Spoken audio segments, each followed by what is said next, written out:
we honor an extraordinary corporate leader whose achievements have raised the bar for business leadership and who has made exceptional contribution to nation building. Uday Kotak was the last winner and he chaired the jury this time.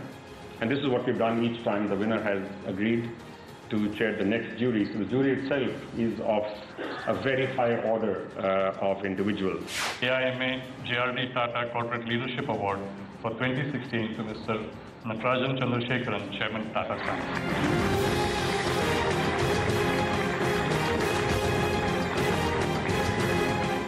Special award for me, especially because it's named after JRD. A diplomat, a scholar, an educator, and a statesman, he is a most distinguished leader of the Indian Republic. We are globally recognized for our service sector that contributes more than 60% to our GDP. It, however, does not account for as many jobs, contributing only 15% of employment. Among the top 10 most valuable service companies in the world, 5 are Indian, and Chandra is the second most valuable. The office bearers of the AIMA, distinguished guests, ladies and gentlemen. It is a unique privilege and honor to share a few thoughts with all of you this evening.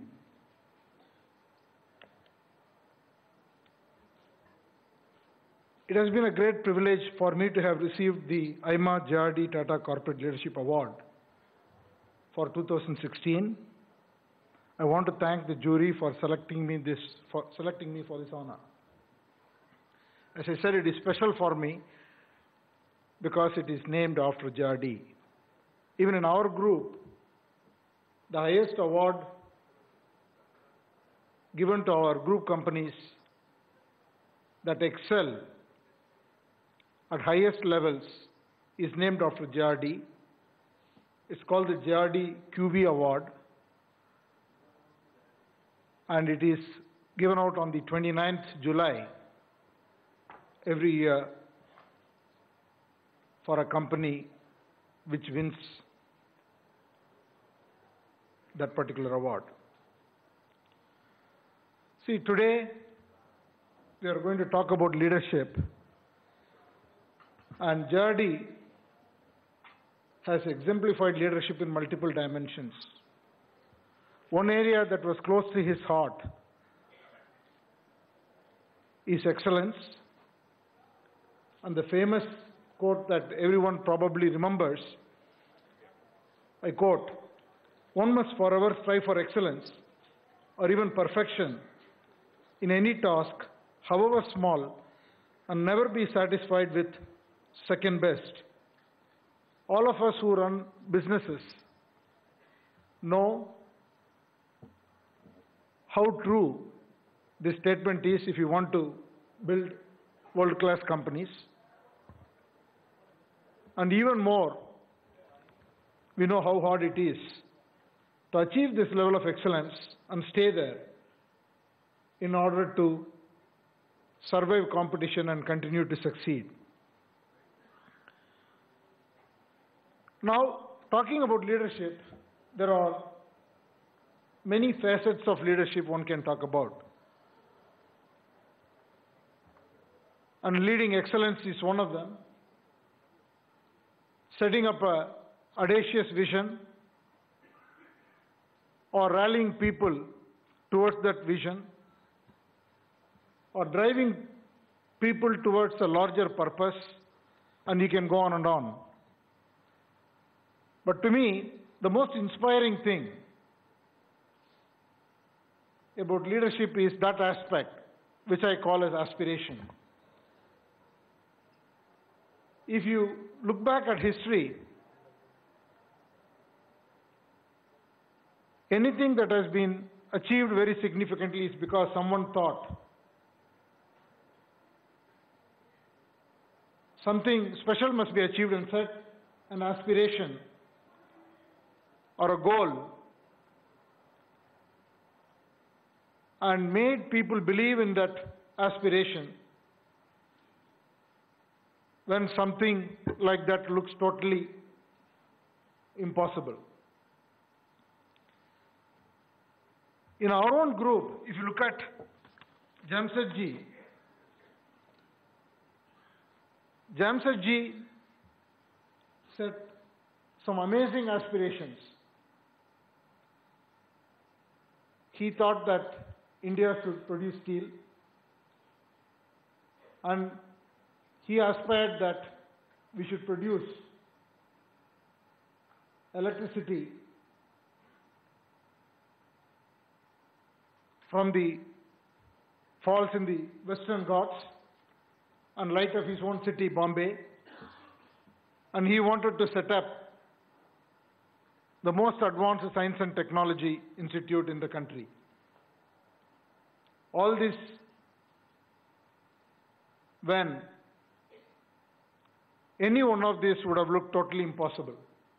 In fact, I've heard that the British Viceroy at that time, Lord Curzon, asked him who would go to this institute and what jobs they will do. But all of these became reality because he not only set this aspiration, but he convinced his two sons and family and all the people around him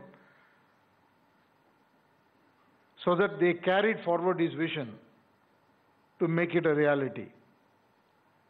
And there are other examples. If you look at the famous example is the John F. Kennedy's example in 1960s.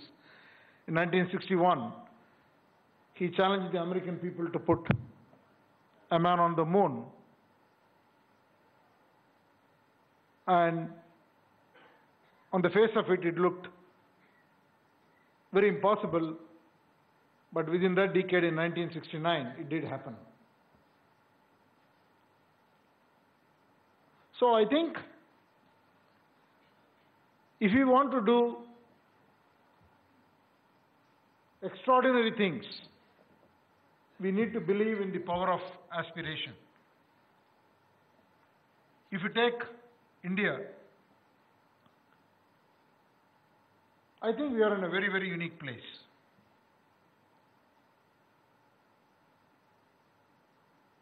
I think we are in the best of times. Our growth rates are probably the highest ever in several decades. And probably we are going to have 1 or 2 decades of exceptional economic growth. I would say that we have the best talent and we have the best demography. We have many challenges, but we have many, many advantages. And I would even say that we have the best entrepreneurial spirit. We have some outstanding businessmen in this country who have created exceptional businesses, world-class companies, competing on the global stage, whether it is competing against the multinationals coming into India or taking the businesses outside and establish themselves as leaders. But if we are to achieve what we deserve, I think we must aspire very, very big in every dimension. The power of aspiration is within everyone. Fortunately and luckily, we have an outstanding Prime Minister who is extremely bold and aspires to see India as a developed nation. So if we look at every field, we must have the best education for our children. Why can't we have at least 10, 15, 20 best institutes of learning in the top 50 campuses in the world. Because we have the demand, we have the student. So an institution flourishes not only because of the infrastructure, but also because of the students. We have the best students. If we create the right infrastructure and the right environment, we can attract the best students. And we must have the best health care. And we have an opportunity. I may be called as biased, but coming from the IT industry, I would say we have the best software talent anywhere in the world. Why can't we have the best software written for every industry to be leading?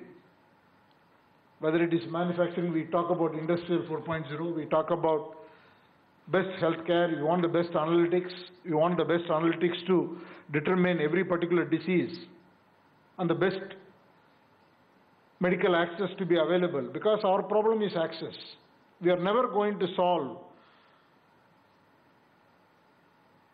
a healthcare problem, for example, by creating more doctors, because the estimated number of doctors that we need is huge. And we're not going to have the best specialists scale up if you take the number of doctors, number of specialists per 1,000 people. We will never meet that metric in short term. So the best way to solve the problem is to provide access to the specialists. If you want to provide access to the specialists, we should be able to create jobs which the specialist is doing today by less skilled people, so that the specialist can focus on the real specialist activity. And that kind of productivity doesn't happen because it's not there today. Every specialist wastes a significant amount of time doing things which can be done by lesser skilled people. And the same thing is true in education. Same thing is true in every industry. So we talk about innovation. I think the innovation and R&D is not about only pure research. Pure research has to happen. Yes, it's very important to find the next drug for the most complicated disease. But it's even more important in a country like India to come out with innovative models to ensure that what we have is accessible to everybody in every nook and corner of the country. That's a different type of innovation that is totally focused on access. And if we do that, we will suddenly create several hundreds of millions of people who will come into the mainstream. It is not only a banking, financial inclusion, it is inclusion in every sense.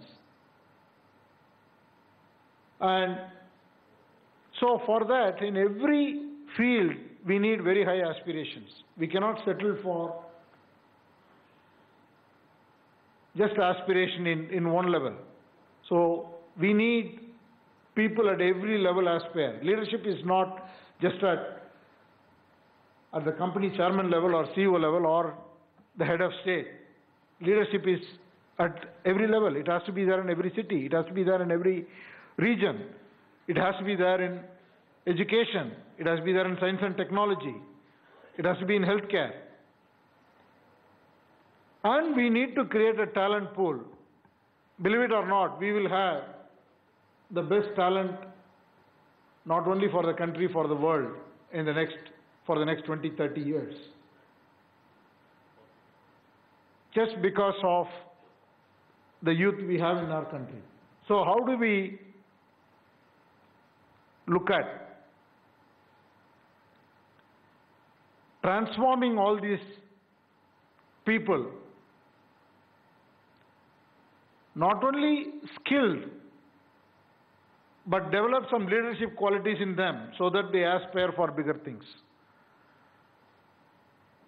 And I started looking at dictionary definition for leadership versus transformative leadership. But fundamentally, it is about creating that spark in people so that they come up with ideas, come up with goals which are not normal, which are extraordinary, which will have a larger purpose. If we can create that, I think all our other problems will go away.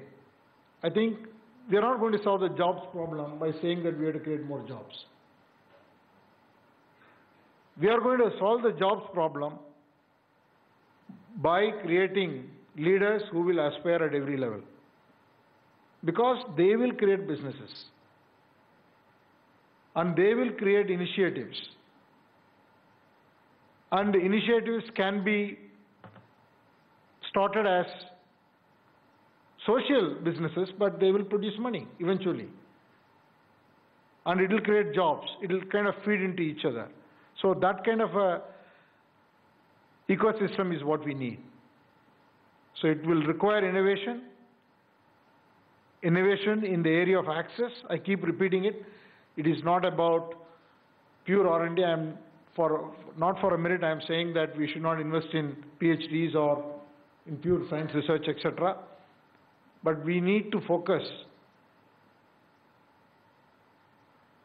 in a larger scale in creating these access-based innovations, and that will solve many, many problems. So I think that is the power of aspiration I wanted to talk about.